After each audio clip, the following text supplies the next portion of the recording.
Welcome back to BCHS.TV for another slice of life look at Bradley Central High School and what the students are opportunities we have here at Bradley Central High School, and one of the very best opportunities we have. We're going to talk about that today with our chef who's over the culinary teaching classes here at Bradley Central. That's Chef Lemont Johnson. Welcome to today's program, Chef. Well, thank you. It's glad good to have be here. Glad to have you here, and I'm telling you, folks, if you want to have a really, really nice meal, we'll talk about that. Hey, make that happen a little bit later on. Oh, yeah.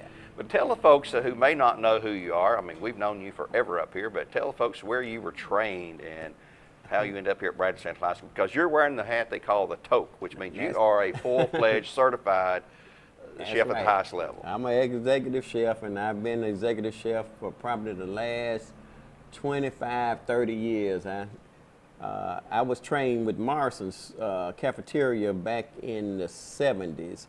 1977, I graduated from Morrison's in Charlotte, North Carolina, and been working in this food service industry for years. I just head chef at UTC for about 10 years, and then I opened up Siskin Hospital down in Chattanooga before I opened up my own place. Oh. So now I've been in this business a little over 42 years now, and it's been a real profitable business for us, and we really enjoy it. I got to love what I'm doing because I just do it every day, and because of that, we want to make sure that people have a great meal. Well, your enthusiasm shines through in your classes and all that, and some folks may not realize that you're trying to retire, but it's like Al Pacino in that Godfather role. They keep pulling me back in, you know. We don't want him to go away, but obviously he's looking forward to some retirement time, and he has a catering service down in Chattanooga as well. Yeah, it's right across the street from Macaulay High School down in Chattanooga on Dodge Avenue, Okay. and I got website up there. Just say you go on the website and look for Lemont's in Chattanooga. It'll bring about a whole lot of interesting information about the type of stuff we do in my catering business, for us ice sculpturing and fruit and vegetable sculptures and any kind of cuisine we can do. So it's been a great opportunity for me to get up here to teach the children the stuff that I know before I'm going to the next transition of life. So, So I say all that, say this. So if you're seeing this video and you are teacher certified and chef certified, whatever you call that, industry certified, and teacher certified, we're looking for a replacement up here that's willing to get in here and try to teach these young people the cuisine and the things that we know about this industry. They got a lot of great students up here. We've had students that enter in competitions that can get scholarship. Right there. Skills USA, Pro Start, a couple of the state competitions, and they go to a national level. And these competitions bring about scholarships for our children that helps them go on to higher culinary expertise. CIA, the Culinary Institute of America, Johnson & Wales and Sullivan and those places, they really look at our program as taking their students in. So.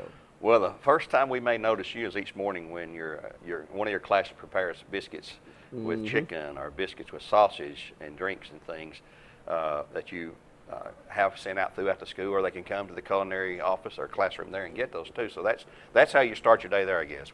Yes, and what it is that my program I started up here, we got the first period is what we call a business period, and they run a business, so that's why we sell breakfast in the mornings, because we got what we call Meals on Wheels. So they get biscuits and chicken tenders and tea and stuff that they make up and the students love. And on Fat Tuesdays, we take them around to the schools on our carts with our Meals on Wheels, and we sell them so that they'll know what to prepare, how much to prepare, the cost of what they're preparing, bring that back, and then they tally it all up and using math and science that they go back in and refigure so that they can end up using that portion of business to make the business grow. And then we use all the residual income that comes in to fund our times to go out on the competition trails with paying for housing, food and stuff as we go out, whatever material we need and that kind of thing. So we kind of supply our own funding within the class. And then second period, they learn how to do all the cooking. They go from braising and sauteing and meat fabrications, vegetable fabrication, learning about the herbs and the spices that they're going to use to make these dishes, as well as using the mother sauces. And once they end up getting all of this training, they can go to the next level, which would be the first period. Third period, and I know you're going to jump in here, but third period, no, you go ahead. They learning about the equipment. They learn how to take care of the equipment. They learn safety and sanitation. First thing, before we can get in there and start cooking, we need to make sure that they safe and they're going to handle the food safe. So we go through safety, sanitation. Third period learns everything about the kitchen before they get in there to start cooking. And it usually takes a semester just to get to know all the equipment in there. And they're still just getting a brushing idea of what's going on. They just don't just learn to go in there and start cooking. They need to know how to use this equipment, how to be safe with it, and how to get those meals out. Well, and state-of-the-art equipment. I've been in there many times and eaten there many times. Let's tell them about a very special day we have on Thursdays, the bistro, we call it. Yes.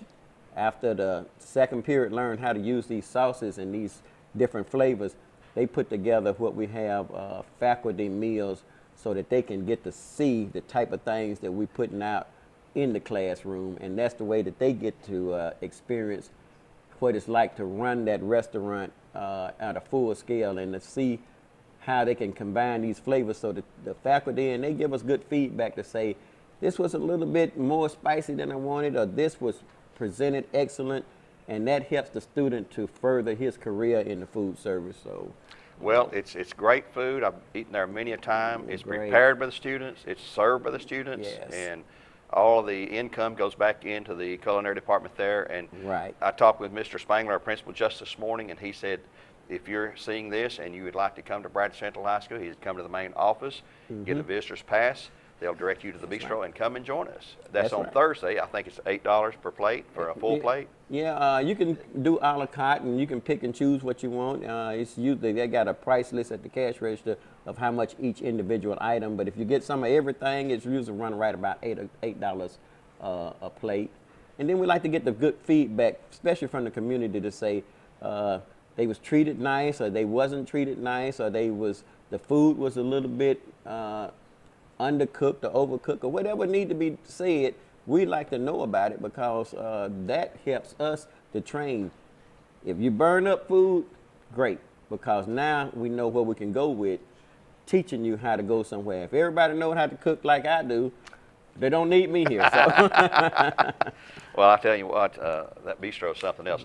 And obviously, with the serving food to the faculty here and the general public, if they should come in, you're under the guidelines of the state. Yes. As far as safety and sanitary conditions go and all that. So it's Right. a nice, good, clean place to come and have lunch. I'm telling you, folks, you're missing out if you don't come. How do you determine as a teacher in your classroom, okay, guys, we're going to work on desserts now for a while. We're going to work on cakes. We're going to work on breads. We're going to work on entrees. Or do you just go through different areas at a time, or you just try to do a complete meal? And how do you do that? Right now, the state gives each set of students, we got first, second, third level students. Fourth level students is our students that we use to go on work-based learning and go out in the community in the last portion of the day. So the state say you need 25 to 27 standards that they want to see that every school that teach this program will do, so every student will know how that particular portion of that program would go.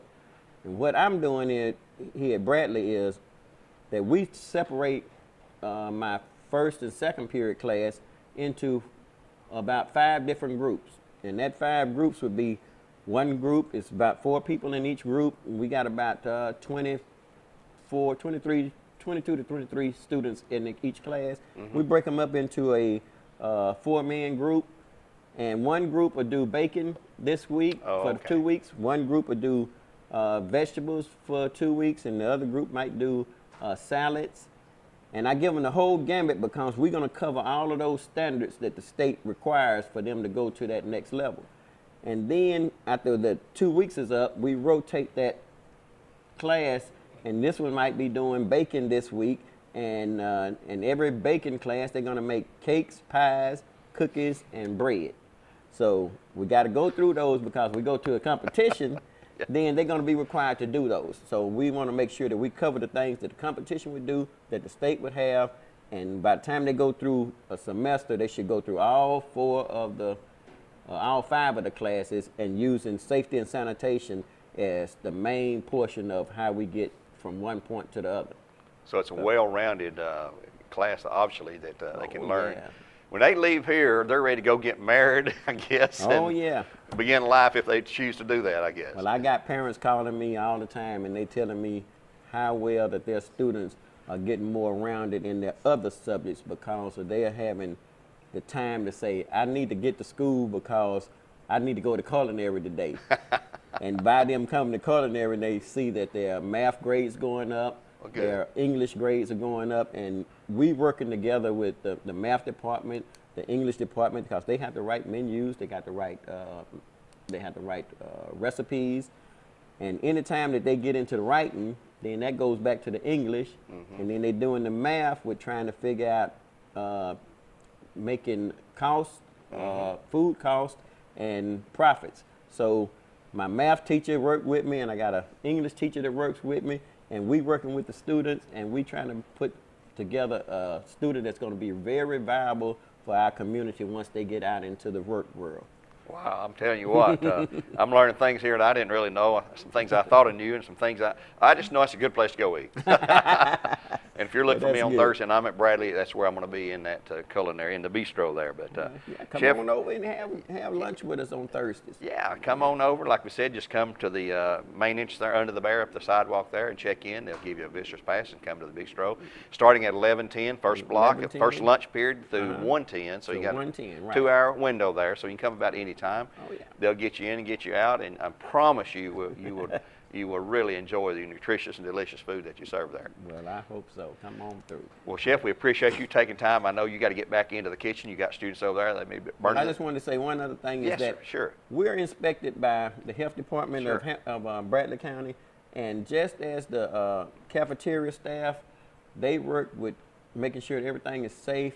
We do the same thing in our culinary classroom, is to make sure that when the health department come in, and a lot of times I have them to come in just to give a class, to make sure that the students understand that this is about safety for the people and for them. So we go through the same standards of safety and sanitation as the Bradley County Health Department requires for all restaurants, all food services in the city. Well, safety, sanitation, satisfaction, the 3 S's there. Right. And you'll get it here at Bradley Central High School. That's another look at a slice of life here at Bradley Central on BCHS.TV. You can watch all of our videos on YouTube or Facebook by just simply search BCHS Bear Network, and they'll all be there for your viewing pleasure and enjoyment. I'm your host, Gary Ownbey, saying so long for now. God bless, and go Bears! Go Bears!